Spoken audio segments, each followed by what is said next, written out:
Community ecology का यह 5वां लेक्चर है और आज हम लोग पढ़ने जा रहे हैं कम्युनिटी डेंसिटी।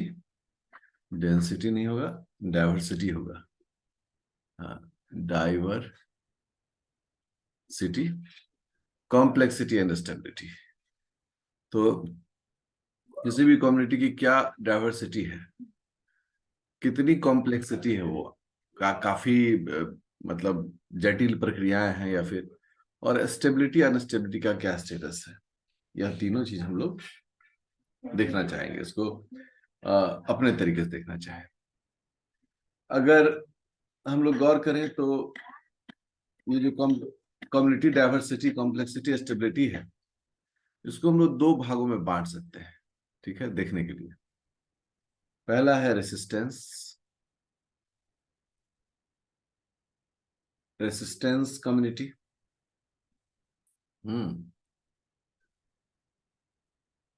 दूसरा है resilience community. Resilience community. Resistance का मतलब हम सब जानते हैं, जो रोकता है, रेसिस्ट करता है। और रेजिलियंस का मतलब हो गया लचीलापन, है ना। लचीलापन का मतलब है कि जो बुरे वक्त में अपने आप को सिकुड़ जाए, और जैसे अच्छा कंडीशन आए तो तुरंत फैल जाए, ऐसे होते हैं। रेसिस्टेंस है कि सर कटा सकते हैं लेकिन सर झुका सकते नहीं। तो दोनों का अपना अपना एक डेफिनेशन है, दोनों का अपना अपना एक मीनिंग है। और अब जो है, पहला यदि रेसिस्टेंट कम्युनिटी की बात होती है तो इसमें यह होता है कि एक कम्युनिटी किसी भी मुसीबत के समय कितना ज्यादा उसे टॉलरेट कर सकता है। हाँ, how tolerance, how tolerant a community towards towards disturbance, है ना। डिस्टरबेंस के लिए वो कम्युनिटी कितना टॉलरेट कर सकता है, इससे पहले कि वो अपने आप को बदले, बिफोर इट चेंज। बड़ा सिंपल सा एग्जांपल है। अब एक डायग्राम द्वारा दिखा रहे हैं। एक कोस्टल एरिया है, वहां पर एक एक ताड़ का पेड़ है, और यहां से हर दिन बहुत, मतलब कम भी रहेगा तो 40 किलोमीटर की हवा चलते रहेगी, तेज हवा। रिजल्ट क्या होगा कि इसके जो पत्ते हैं ना, ये जो पत्ते हैं, ये इसके लिए परेशानी है। तो पहले तो ये क्या करेगा, थोड़ा ऐसे, बहुत तेज हवा चल रही है तो ये अपने आप को झुका लेगा ऐसे। ऐसे अपने आप को झुका लिया। फिर जब हवा स्लो डाउन हुआ तो फिर वापस आ गया। लेकिन अगर ये हवा धीरे धीरे बहुत बढ़ता रहे, 40 हो जाए, 60 हो जाए, तो इसके लिए ये पत्ते जो है वो परेशानी का कारण हो जाएंगे। और तब क्या होगा, ये अपने आप को बदलना शुरू कर देगा। बदलना किस तरह शुरू करेगा, कि जो पत्ते हैं वो एक ही साइड में रहेंगे, है ना। इधर छोटे छोटे रहेंगे, एक साइड में ही इसके पत्ते रहेंगे। तो अगर एक एवरेज है खतरा, और ये अपने आप को वापस कर ले रहा है, फिर बदल ले रहा है, फिर वापस कर रहा है, तो हम कहते हैं कि रेसिस्टेंस शो करता है। मतलब ये जो घटना है, ये हो गया रेसिस्टेंस का। और ये घटना है चेंज का। जब रेसिस्ट नहीं कर पाया तो उसने क्या किया, अपने आप को बदल दिया। अब इस पेड़ में एक ही साइड में पत्ते हैं, जो अपोजिट साइड है। जिस साइड में हवा टकराता, उस साइड में पत्ते नहीं के बराबर है। तो इस चेंज होने से पहले जितना ये दमखम लगाया अपने आप को बचाने में, दैट इज कॉल्ड रेसिस्टेंस। इसे हम लोग रेसिस्टेंस कहते हैं। अब रेजिलियंस की अगर बात करें तो इसमें होता है कि हाउ क्विकली, कितनी जल्दी, a community return return to its equilibrium after disturbance. इसको समझाने के लिए एक हम लोग एग्जाम्पल पुट अप करते हैं। जैसे कि ये एक घास का मैदान है, ये ग्रास लैंड है। ग्रास लैंड, अब जानते हैं घास के मैदान में आग वाग बड़ा कॉमनली लग जाता है। क्या हो गया इसमें? फायर, आग लग गया। आग लग गया तो पूरा लहक गया, पूरा लहक गया। लहकने के बाद क्या हुआ कि पूरा जल के राख हो गया। रेनी सीजन आया, फिर से ग्रासलैंड क्या हो गया? फिर से ग्रासलैंड गुलजार हो गया है। Return to return to its equilibrium. फिर से वहां पर घास जो है वो निकल आया, फिर से एरिया। तो मतलब क्या है कि ये बहुत तेजी से अपने आप को वापस अपने पोजीशन पर लाता है। मतलब ये बहुत रेसिस्ट नहीं करता है। अब आग लगेगा तो क्या रेसिस्ट करेगा? ये नहीं रेसिस्ट करता है। बहुत तेजी से ये जल के राख हो गया, और फिर जैसे रेनी वेनी बारिश वारिश हुई, फिर से वहां पर घास उग गए।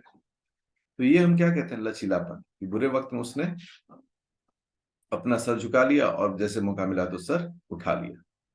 ये हो गया। और इसी तरह से एक एग्जाम्पल है जो कि रेसिस्टेंस के लिए है। उसमें क्या है कि पाइन फॉरेस्ट जो है, पाइन फॉरेस्ट, यहां फायर जो है, forest fire, forest fire is not common. मतलब ये फॉरेस्ट फायर रेसिस्टेंट है। क्या ये? फॉरेस्ट फायर रेसिस्टेंट है। रेसिस्टेंट मतलब जंगल के आग से ये फॉरेस्ट अपने आप को बचा लेता है। लेकिन अगर ऐसा हो कि बहुत ज्यादा ही फायर हो, इफ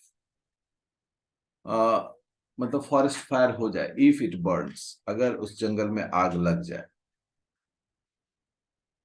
तो इसका इक्विलिब्रियम में आना मतलब बहुत मुश्किल होता है। Coming back to equilibrium, to the equilibrium, equilibrium is not is either late, is very slow, और नेवर।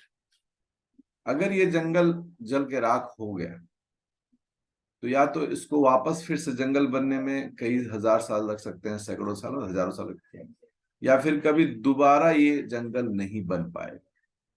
इसका मतलब क्या हो गया? ये रेसिस्टेंस जब तक सहा सहा, बट ये बदल नहीं पाया अपने आप को। This is very important to understand कि रेजिलियंस जो शो करते हैं, जो रेजिलियंस शो करते हैं बहुत क्विकली अपने आप को इक्विलिब्रियम में ले आते हैं। लेकिन जो रेसिस्टेंस शो करते हैं, जो रेसिस्टेंस शो करते हैं, उनका अपने वापसी करना इक्विलिब्रियम में बहुत मुश्किल होता है। It's a very tough process.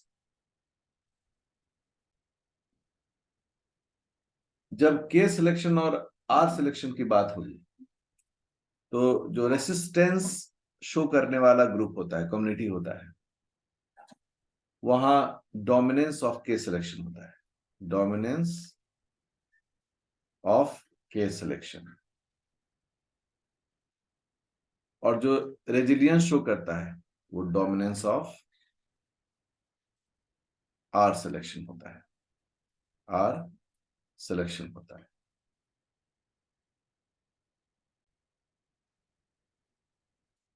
एक हाइपोथेसिस दिया गया था इसी इसी कंटेक्स्ट में।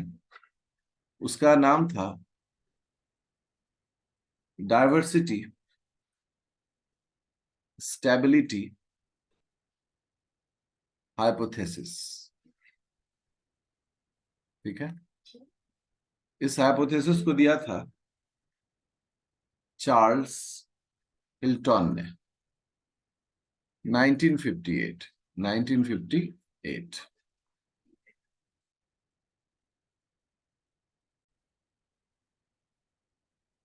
ये जो हाइपोथेसिस था, इसमें दो टर्म है, डाइवर्सिटी एंड स्टेबिलिटी। तो इन दोनों ने कहा कि मोर डाइवर्सिटी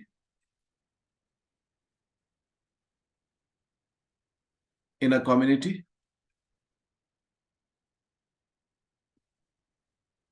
इन नहीं, ऑफ ही कर देते हैं, ऑफ अ कम्युनिटी,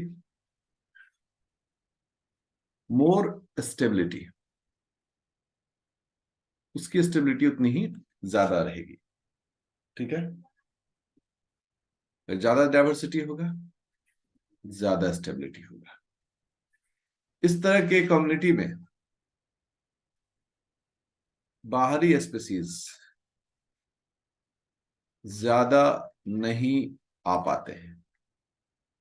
ठीक है, एक हम लोग हिंदी में मुहावरा सुनते हैं, घर फूटे गंवार लूटे।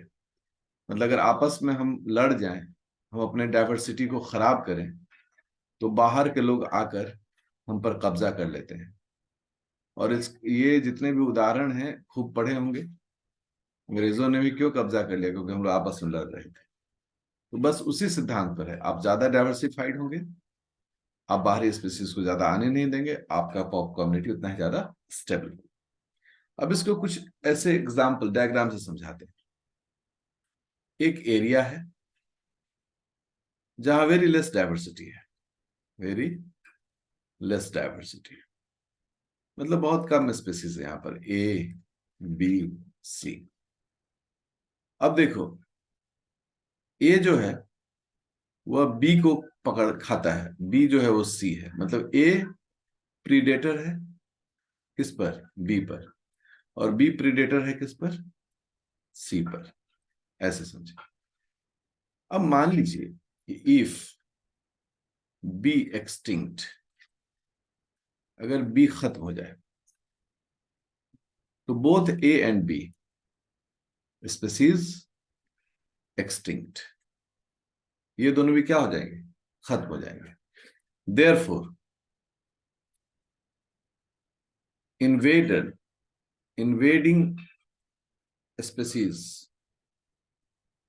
may come there। रिजल्ट क्या होगा कि बाहर के स्पीसीज अब यहां पर घुसेंगे और पूरे सिस्टम पर वो अपना कब्जा कर लेंगे। आपस में लड़िए, दूसरे लोग आगे बढ़ जाएंगे। दूसरा क्या कहता है, एक दूसरा एग्जांपल है, एक एरिया है,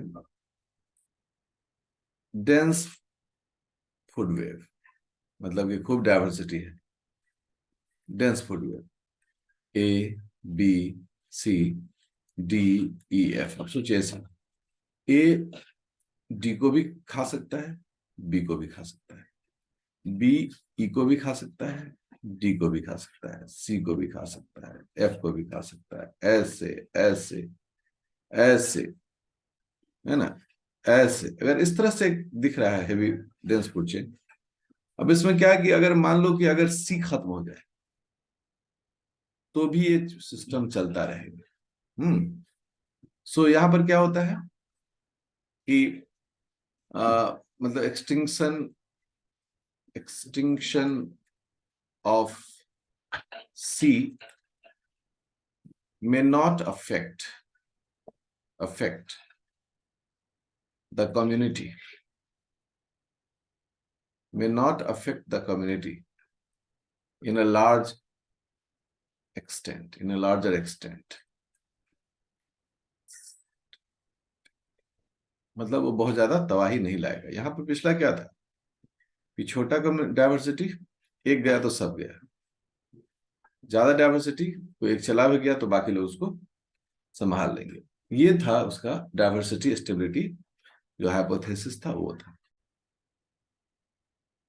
अब देखिए, रॉबर्ट मे नाम के एक साइंटिस्ट थे जिन्होंने 1973 में मॉडर्न व्यू रखा इस थ्योरी पर। उन्होंने इस थ्योरी में कुछ बदलाव किया, जो डाइवर्सिटी स्टेबिलिटी हाइपोथेसिस था उसमें। उन्होंने कहा कि ओनली डाइवर्सिटी, सिर्फ डाइवर्सिटी ही स्टेबिलिटी का कारण नहीं हुआ, ओनली डाइवर्सिटी कैन नॉट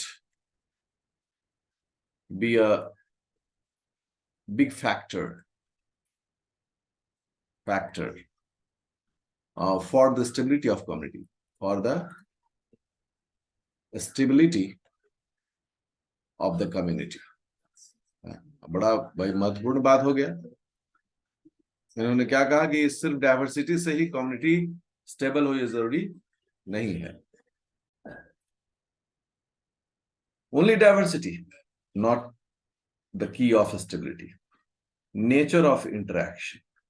ठीक है, क्योंकि जो पिछले वाला डायग्राम में उसमें क्या था, सबका इंटरेक्शन बहुत, ए बी से, A D A B, B देखिए डी से, ई से, एफ से, मतलब सब खूब इंटरेक्शन में, बीच में कोई हट भी जाए तो कोई फर्क नहीं पड़ता बहुत ज्यादा। लेकिन सोचो अगर इसी डायग्राम को हम एक बार और से बताएं, A B C D E F, फिर कांड हो जाएगा, क्योंकि ए सिर्फ बी से इंटरेक्ट कर रहा है, बी सिर्फ सी से, सी सिर्फ डी से, डी सिर्फ ई से, ई सिर्फ ए से।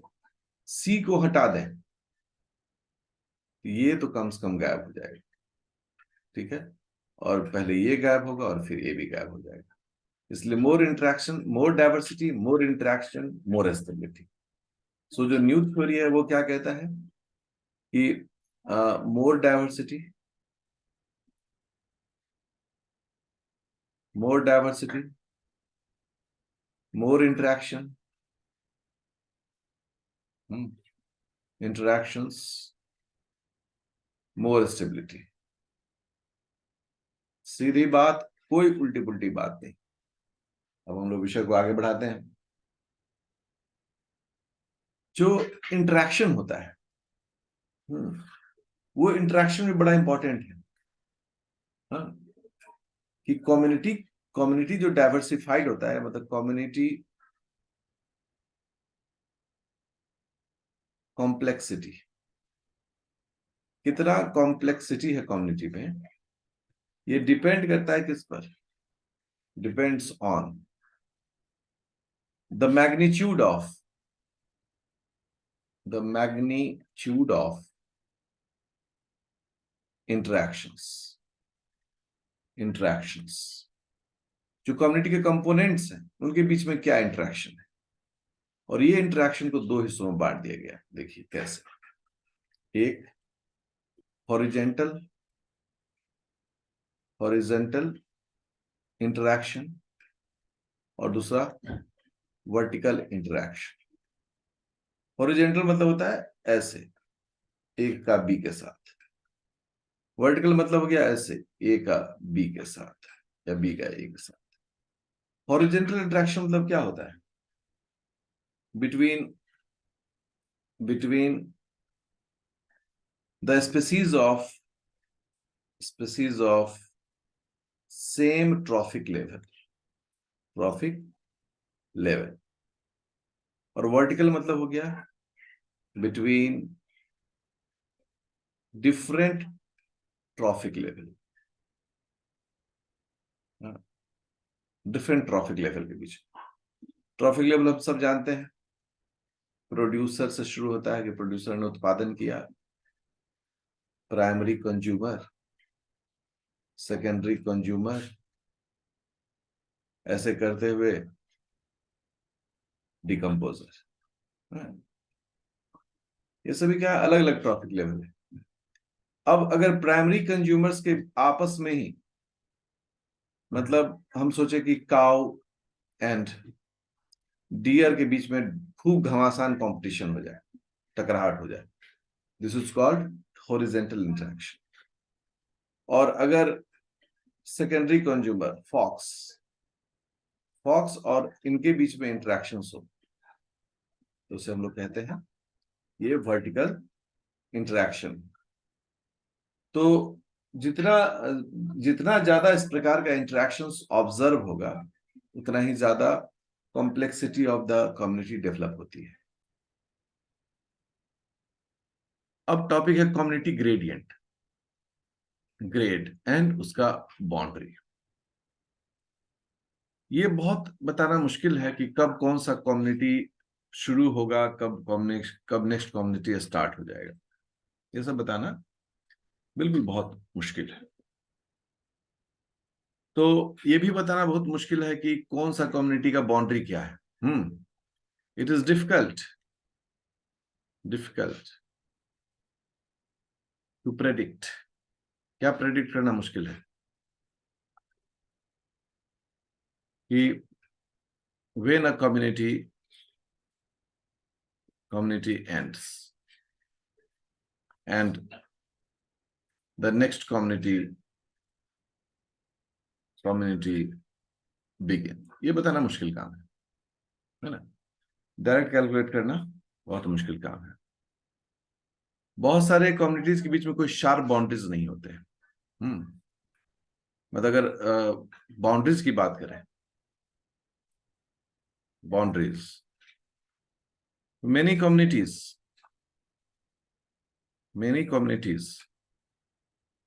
do not contain sharp boundary, पता नहीं चलता है। जैसे example, pine and spruce forest एकदम अगल बगल में शुरू हो जाता है, पता नहीं चलता है कहां पाइन था कहां स्प्रूस था। वहीं पर कहता है कि many communities have clear boundary, वहां बाउंड्री क्लियर है, वहां पता चल जाता है। जैसे एग्जांपल लें तो ग्रासलैंड एंड फॉरेस्ट, पता चल जाता है कि अगर इस तरह से ग्रासलैंड है और यहां से शुरू हो गया फॉरेस्ट, तो क्लियर कट पता चल जाता है कि अच्छा ये ग्रासलैंड है और ये फॉरेस्ट है। अब जब इस तरह के बाउंड्री के बारे में बातें होती हैं तो एक ट्रांजिशन जोन के बारे में बात होती है कि एक ऐसा जोन है जो कि दोनों के बीच में कॉमन है। सब लोग पढ़े होंगे, हम लोग पहले भी। मान लो ये फॉरेस्ट है, ये ग्रासलैंड है, ये जो है ना, ये इसका ट्रांजिशन जोन है जहां पर दोनों तरह के कैरेक्टरिस्टिक अवेलेबल है। This is called transition zone. इसी ट्रांजिशन जोन को साइंटिफिक टर्म में लोग बोलते हैं ecotone. Ecotone is the transition zone between two different communities. अब ये इकोटोन जो है ना, वो क्या क्या हो सकता है? ये नैरो हो सकता है, छोटा हो सकता है, और लार्ज हो सकता है। मतलब ये ऐसे भी हो सकता है, अगर इतना एरिया ये कवर कर लेता तो ये ब्लू वाला लार्ज हो जाती। सो ये डिपेंड करता है कि नैरो है या लार्ज है। ठीक है। साथ ही साथ इसमें क्या होता है कि ये इसमें बहुत ज्यादा मात्रा में डाइवर्सिटी देखी जाती है, greater diversity of species than both communities, both areas. मतलब इसकी तुलना में और इसकी तुलना में यहां ज्यादा डाइवर्सिटी दिखता है। अब क्या है कि जब ये कम्युनिटी को ऐसे बांटा गया, इस तरह से है, कुछ जो स्पीसीज है वो इस एज पर है और कुछ स्पीसीज इस पर है, कुछ जो है वो फॉरेस्ट के एज पर है, कुछ जो है वो ग्रासलैंड के स्पेस, और बाकी सब क्या है, इस बीच में है। इस स्पीसीज को कहा जाता है एज स्पीसीज। ये स्पीसीज है, और इस स्पीसीज के प्रभाव को पढ़ते हैं लोग एज इफेक्ट। ये कहते हैं कि अगर ये एरिया ट्रांजिशन जोन खत्म हो जाए तो ये स्पीसीज भी क्या होगा, खत्म हो जाएगा। ये जो था वो ओडेम ने 1958 में इस थ्योरी को बताया था एज इफेक्ट के बारे में, कि स्पीसीज डाइवर्सिटी जो बाउंड्री पर होता है, species diversity at the boundary of ecotone.